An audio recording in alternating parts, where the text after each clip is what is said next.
ole tun lai hian kan party hian be kan tok na sa hle a chang phei chuan fake account mangin min ti tu te po chui chua lei thei lo tein be na chi sang sang kan tok me ka ZPM hi anin ti thabi ka anin ti thiang lima party dang sarkar na lo chel to zong song hi eng ma thil tha ti po nei lo chelai let dera min chuani antiani kan party hian party dang abikin sarkar na lo chang to te chelai let dera kan pu hi kala hringai lo fa tin mimal phei chuan tu ma kan be ka hringai lo policy an kal pui chung changa te sem policy te kan soi sela restricted tender manga contract unlock te kan soi sela corruption chung changa te kanau chuaka kun na thok du te mang an na chung changa te kanau chuaka sarkar na thok ten lo unlock ngumal lo te healthcare chung changa dam lo tam tak mang anga om te kanau chua pui thina a principle le a policy hi kanau chua puya party lang try to te ami malin kan be ve ngai lo so te lai hin an ne ro chuan mi malin fake account nen min be mola tual thada te hial min puani hei hi zoram mi pui hriata voina hian kan zual ko ve du ani party lang try to te le sarkar local to te engma thil ti that nei lo ang zonga kan chua hi kan phelo chutianga kan soi awmani chuan a fin fian ane min peturin voinia hian kan ngen ani diktak chuan kan soi thin dan chu congress te MNF te kumtam tak chung kan rama rural tu rapathian min pek te an ni ti thu hi kan soi thin an thayang to ken kan ram tan po na an thok ti hi kan soi thin an ma chop te po tin hring na tel hau lovin kan chun zom ze lang ti hi kan soi thin amai ro chu hun hian mi aliam pui thina Mizoram ngai po Mizo Union Party kan party ma saber le ro pui em thin kha huni na herliam pui wangin voina thang thar te chuan hriat pon hreto manglova chutiang chuan kan congress le kan MNA party te po hi hunin a herliam pui mek ta ni in alanga voina chuan ZPM hun pui a in her chuak ve ta ni in alanga heta hian ifatu tlang ang u nang ni experience nga inni a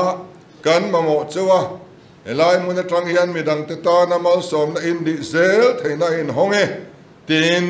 kan zinga tel turin kan som ngat zok thin ani keima bi ka ngat phei chuan helam hoi zonga ka soi iuti pa hian abudu tan chuan atam lutu ani chuti laya party dang engba tho chuan nei lo ti that reng po nei lo anga soi thina min pu hi ZPM min ti min chiat antum na nia wangin thodek lo mang kheri chuan in be to lo wilang ti hi voina ka ngen du a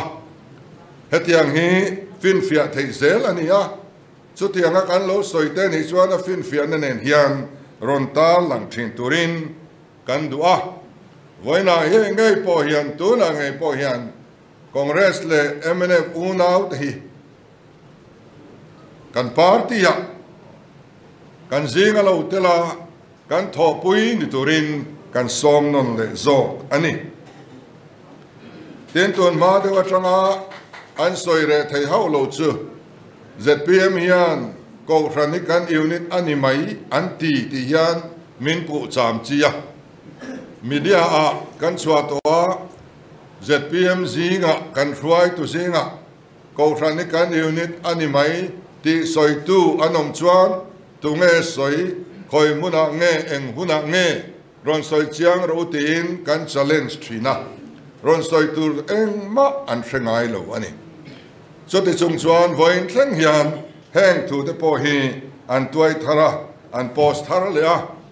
alo mu fu lo then khat pe chuan an voi khat riat na te lo ni a an beng an tun le ru mai thina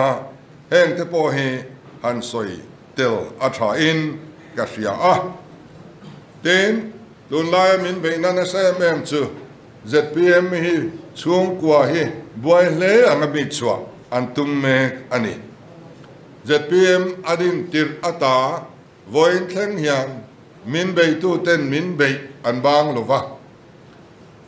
anin pum khat thei tak tak lovang party khata anin chun fin thei lovang president an buayang party minga an buayang flaka an buayang symbol an buayang policy an buayang chief minister tura an buayang ti cham chi reng kan ni Paul ni anom chuti khati min tireng bok kan soi fia jing thokat to le kele pusa pangat phei chuanin kan jinna tiang min lo zo hian kan ning deuh to ni kan soi fia jing lu tuk hi anin po kan ning ve deuh to a chang phei chuan ti taw lek lek a chan te po hi chang te po kan nei ani heng an mi pu na zong zong hi dik ni se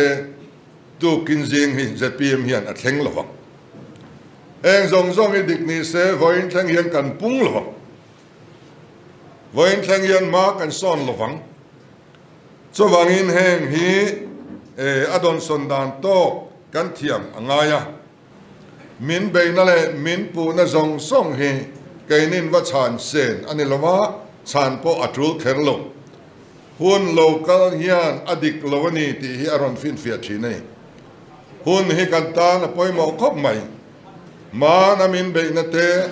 adik lo ti ron fin fia tu chu hun hi ni voi na min be na te po adik le dik lo fin fia le tu tur chu kan malama hun lo thleng tur hi ani hun lo thleng hian heng hi aron ti fia zel ani